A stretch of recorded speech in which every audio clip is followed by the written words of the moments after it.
سڵاوتان لێبێ و ئەم کاتتان باش. من سرود خورشید لە کەناڵی ئاسۆی زانکۆوە.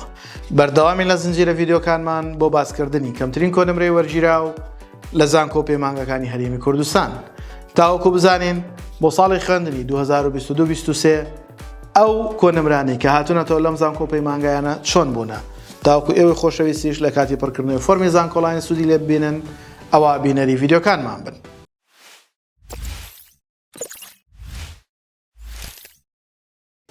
خۆشەویستانمان، ئێمە لەم ڤیدیۆیەی کە ئێستاکانە بۆ ئێوەی خۆشەویستی باسەکەین بریتیە لە پەیمانگەی تەکنیکی دەربەنی خان.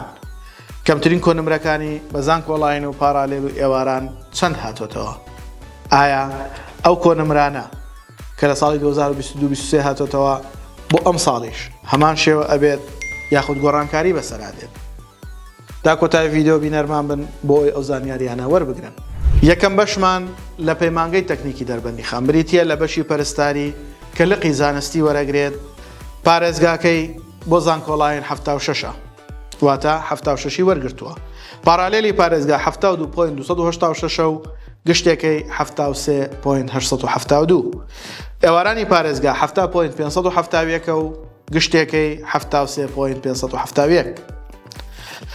دووەم بەشمان بریتیە لە بەشی تەکنیکی کارەبا کە لقی زانستی وەرەگرێت 73,298 کەمترین کۆنمرەی زانکۆڵاینە و پارالێلی پارێزگاکەی 54.469 و گشتێکەی 54,907.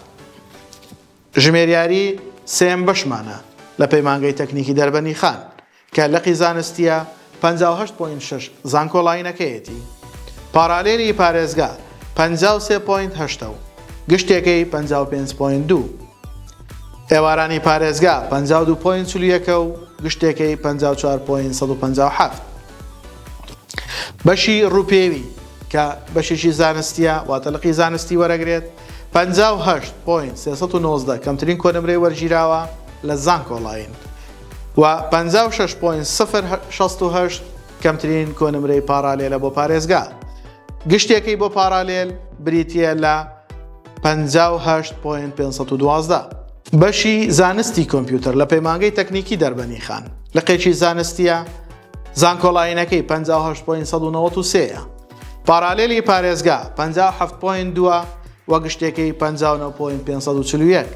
ئێوارانی پارێزگا 54.063 و گشتێکەی 56.4. کۆتا بەشمان کە بەشی کارجێڕی کارە لە پەیمانگەی تەکنیکی دەربەندی خان لقەکانی زانستی وێژەیی وەرەگرێت 58.1 زانکۆڵاینێتی. پارالێلی پارێزگا 56.7 و گشتێکەی 61.3.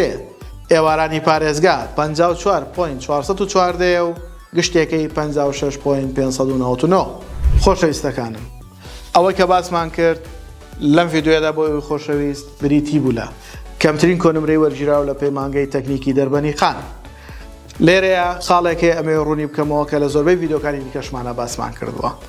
ئەبینین لە هەندێک بەش کەمترە لە 55. هۆکارەکەشی بریتیە لەوەی کە کردیت بۆ ئەو قوتابیە حساب کراوە. ئەگەر خوێندکارێک ئەگەر قوتابیەک کۆنمرەی لەسەروی 55 بێت بەڵام بە کردیت داش بەزێتە خوارەوە لەو بەشانەی کۆنمرەکانیان لە 55 کەمترە کێشیان بۆ دروست نابێ و وەرەگیرێن. بەڵام ئەگەر قوتابیەک خوێندکارێک پێشوەختە خۆی کۆنمرەی پۆلی 12 لە 55 کەمتر بوو ئەوە ناتوانێت زانکۆڵاین پێشکەش بکات. ئەوە وەکو تێبینی و ڕوونکردنەوەیەک بۆ ئەوەی خۆشەویست تاوەکو نەکەون ئەو هەڵەیەی کە ڕەخنە و گلەی و گازاندەتان لەوە هەبێ بۆچی ئەو کەسانەی کە وەرگیراون کۆنمرەیان لە خواری 55 لە کاتێکە ئێمە ژواین و وەرنەگیراوین. بە هیوای ئەوەی هەمووتان کۆنمرەی بەرز بێنن. لایک و کۆمنت سەبسکرایبی کەناڵەکەتان لە هەد مەکەن و هاوڕێیانشتان ئاگادار بکەنەوە بۆ ئەوەی ئەوانەیش سوود لە ڤیدیۆکانمان ببینن. بە هیوای سەرکەوتنتان.